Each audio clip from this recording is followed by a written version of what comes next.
उन्होंने 50 के दशक में 60 के दशक तक भारतीय सिनेमा पर अपना दबदबा बनाए रखा। उन्हें अभिनय सम्राट कहा जाता है। कुमार के पास सर्वश्रेष्ठ अभिनेता के लिए फिल्म फेयर पुरस्कार के लिए सबसे अधिक जीत का रिकॉर्ड है और वह इस पुरस्कार के उद्घाटन प्राप्तकर्ता भी थे। वह हिंदी सिनेमा में एक स्टार के लिए सबसे प्रभावशाली बॉक्स ऑफिस रिकॉर्ड रखते थे, जिसमें 80% से अधिक बॉक्स ऑफिस सफलताएं और कई लंबे समय तक चलने वाली स्कल रिकॉर्ड है। कुमार की पहली फिल्म 1944 में ज्वार भाटा थी, जो किसी का ध्यान नहीं खींच पाई। 2 असफल फिल्मों के बाद यह उनकी चौथी फिल्म जुगनू थी, जिसमें उन्होंने नूर जहां के साथ अभिनय किया, जो बॉक्स ऑफिस पर उनकी पहली बड़ी हिट बन गई। उनकी अगली बड़ी हिट फिल्में 1948 की फिल्में शहीद और बेला थी। जुगनू और शहीद दोनों ही रिलीज के अपने अपने साल की सबसे ज्यादा कमाई करने वाली हिंदी फिल्में थी। उन्हें 1949 में महबूब खान की फिल्म अंदाज में एक अभिनेता के रूप में सफलता मिली, जिसमें उन्होंने राज कपूर और नरगिस के साथ अभिनय किया। अपने रिलीज के समय अंदाज अब तक की सबसे ज्यादा कमाई करने वाली भारतीय फिल्म थी, जब तक कि उसी साल की कपूर की बरसात ने उसका रिकॉर्ड नहीं तोड़ दिया। शबनम एक और बॉक्स ऑफिस पर हिट फिल्म थी, जो 1949 में ही रिलीज हुई थी।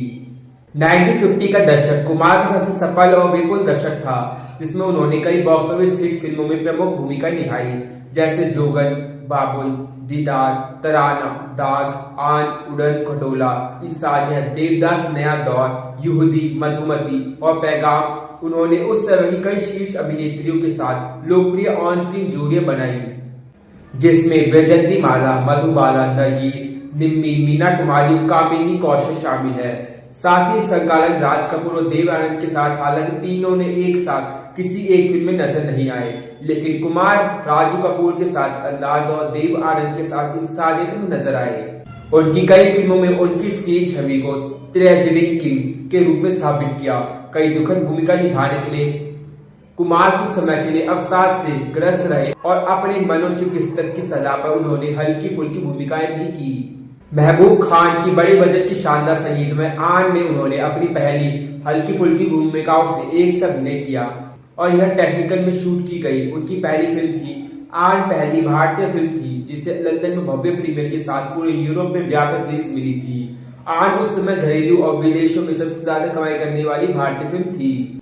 इस समय तक उन्होंने अपने पात्रों द्वारा बोले गए संवादों को अस्वांग भाव और अर्थ देते हुए अपने संवादों को बुदबुदाने की अपनी विशिष्ट अभिनय शैली विकसित कर ली थी। वह फिल्म फेयर सर्वश्रेष्ठ अभिनेता पुरस्कार दाग के लिए जीतने वाले पहले अभिनेता थे, जो उन्होंने इस 7 बार जीता था। 1950 के दशक में उनकी 21 फिल्में से 9 को दशक की 30 सबसे ज्यादा कमाई करने वाली फिल्मों में से स्थान दिया गया था। 1950 के दशक में कुमार प्रति फिल्म 1.5 लाख चार्ज करने वाले पहले भारतीय अभिनेता बने। 1960 में उन्होंने के आसिफ की बड़ी बजट की महाकाव्य ऐतिहासिक फिल्म मुगले आजम में राजकुमार सलीम का किरदार निभाया, जो 15 साल तक भारतीय फिल्म इतिहास में सबसे ज्यादा कमाई करने वाली फिल्म थी, जब तक कि इसे 1975 की फिल्म शोले ने पीछे नहीं छोड़ दिया। मुगले आजम एक दशक से अधिक समय तक बना रहा और मूल रूप से इसे काले और सफेद रंग से शूट किया गया था, जिसमें केवल 2 गाने चर्मतोकश दृश्य रंगीन थे। अपनी मूल रिलीज के 44 साल बाद इसे पूरी तरह से रंगीन बनाया गया और 2004 में नाटकीय रूप से फिर से रिलीज किया गया और एक बार फिर बॉक्स ऑफिस में सफलता मिली। उसी वर्ष उन्होंने संगीत में कॉमेडी कोहिनूर में एक और हल्की फुल्की भूमिका निभाई, जो उस वर्ष की सबसे अधिक कमाई करने वाली फिल्मों में से एक थी। 1961 में कुमार ने अपने भाई नसीर खान के साथ डाकू नाटक गंगा जमुना को लिखा, निर्मित किया, उसमें मुख्य भूमिका निभाई। कुमार ने अपनी प्रोडक्शन कंपनी सिटीजन्स फिल्म्स के तहत फिल्म का निर्माण किया और साल की सबसे ज्यादा कमाई करने वाली फिल्म होने के बावजूद यह उनकी एकमात्र फिल्म थी जिसका उन्होंने निर्माण किया। हालांकि निर्देशन का श्रेय अनुभवी निर्देशक नीतीश बोस को गया, लेकिन अफवाह थी कि कुमार ने फिल्म का निर्देशन भी किया था और इसके निर्माण के हर पहलू में शामिल थे। उन्होंने साड़ी का वह रंग चुना जो उनकी सह कलाकार वैजयंती माला हर दृश्य में पहनेगी। फिल्म को हिंदी में दूसरे सर्वश्रेष्ठ फीचर फिल्म का राष्ट्रीय पुरस्कार मिला। बोस्टन अंतर्राष्ट्रीय फिल्म महोत्सव में पॉल रेवले सिल्वर बाउल, प्राग मिर्चा को 7वां कला अकादमी से विशेष सम्मान डिप्लोमा और कालवेरी वेरी अंतर्राष्ट्रीय फिल्म महोत्सव में विशेष पुरस्कार मिला। 1962 में ब्रिटिश निर्देशक डेविड ली ने उन्हें अपनी फिल्म लॉरेंस ऑफ ओबेरॉय में शरीफ अली की भूमिका में पेशकश की, लेकिन कुमार ने फिल्म में अभिनय करने से इनकार कर दिया। यह भूमिका अंत में मिसेस के अभिनेता उमर शरीफ को मिली। कुमार ने अपनी बहुत बाद में प्रकाशित अटकथा में टिप्पणी की। उन्हें लगा कि अमर शरीफ ने यह भूमिका उनसे कहीं बेहतर तरीके से निभाई है। कुमार को एलिजाबेथ टेलर के साथ एक प्रमुख भूमिका के लिए भी माना जा रहा था, जिस पर लीन ताजमहल नामक एक फिल्म पर काम कर रहे थे। इससे पहले कि यह परियोजना रद्द कर दी गई।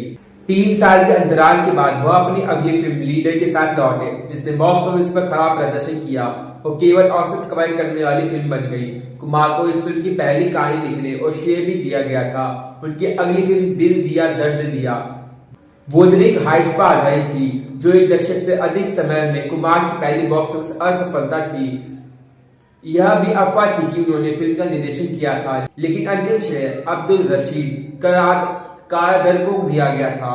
1967 में कुमार ने हिट फिल्म राम और श्याम में जन्म के साथ अलग हो चुके जुड़वा बच्चों की दोहरी भूमिका निभाई।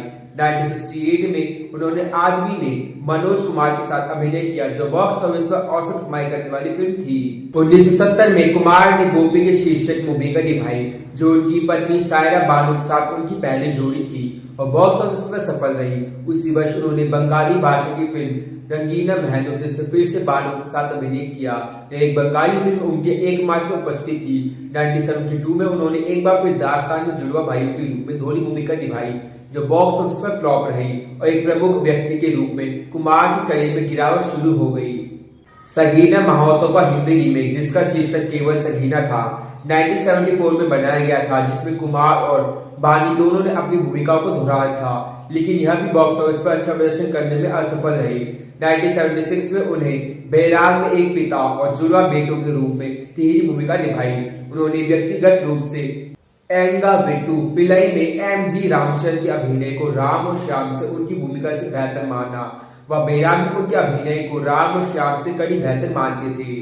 राजेश खन्ना, अमिताभ बच्चन और संजीव कुमार जैसे अभिनेताओं के उदय के कारण कुमार को 1970 से 1980 तक फिल्मों में प्रस्ताव खोने पड़े। उन्होंने 1976 से 1981 तक फिल्मों में 5 साल का अंतराल किया। 1981 में वह फिल्मों में लौटे और बुजुर्ग चरित्र भूमिकाओं में खुद को फिर से स्थापित किया। उनकी वापसी फिल्म स्टार स्टैंड ऐतिहासिक महाकाव्य क्रांति थी, जो वर्ष की सबसे बड़ी हिट थी। मनोज कुमार, शशि कपूर, हेमा मालिनी और शंकुंतला सिन्हा सहित कलाकारों की टुकड़ी के साथ दिखाई देती हुई उन्होंने ब्रिटिश शासन भारत की आजादी के लिए क्रांतिकारी लड़ाई की शीर्षक भूमिका निभाई। क्रांति के बाद के चरण में कुमार ने विधाता, शक्ति, दुनिया आदि जैसी फिल्मों में एक श्रृंखला में महान प्रभाव के साथ एंग्री ओल्ड मैन को निभाने के लिए खुद को फिर से स्थापित किया। सुभाष घई के साथ उनका दूसरा सहयोग 1986 की एक्शन फिल्म कर्मों में आया। कर्मा पहली फिल्म थी जिसमें उनके साथ उनकी जोड़ी साथी दिग्गज अभिनेत्री नूतन ने निभाई थी। हालांकि 1950 के दशक में शिकवा नामक अधूरी और अप्राक्षित फिल्मों में उनकी जोड़ी बनी थी। उन्होंने 1989 की एक्शन फिल्म कानून अपना अपना में फिर से नूतन के साथ काम किया, जिसमें उनके साथ संजय दत्त भी थे। 1980 में उन्होंने गोविंदा के साथ एक्शन थ्रिलर इज्जतदार में सह अभिनय किया। 1991 में कुमार ने सौदागर में साथी दिग्गज अभिनेता राजकुमार के साथ अभिनय किया, जो निर्देशक सुभाष घई के साथ उनकी तीसरी और आखिरी फिल्म थी। 1959 की पैगाम के बाद यह राजकुमार के साथ उनकी दूसरी फिल्म थी। सौदागर कुमार की अंतिम फिल्म और आखिरी बॉक्स ऑफिस सफलता थी। 1994 में उन्होंने उद्योग में अपने योगदान के लिए film fair life time achievement पुरस्कार जीता। 1991 में निर्माता सुधाकर भोगड़े, जिन्होंने पहले कुमार के साथ इज्जतदार में काम किया था, जो कलिंग नामक एक फिल्म की घोषणा की, जो आधारिक तौर पर कुमार की निर्देशन की शुरुआत होगी। इससे पहले उन्होंने कथित तौर पर गंगा जमुना और दिल दिया दर्द लिया का निर्देशन किया था।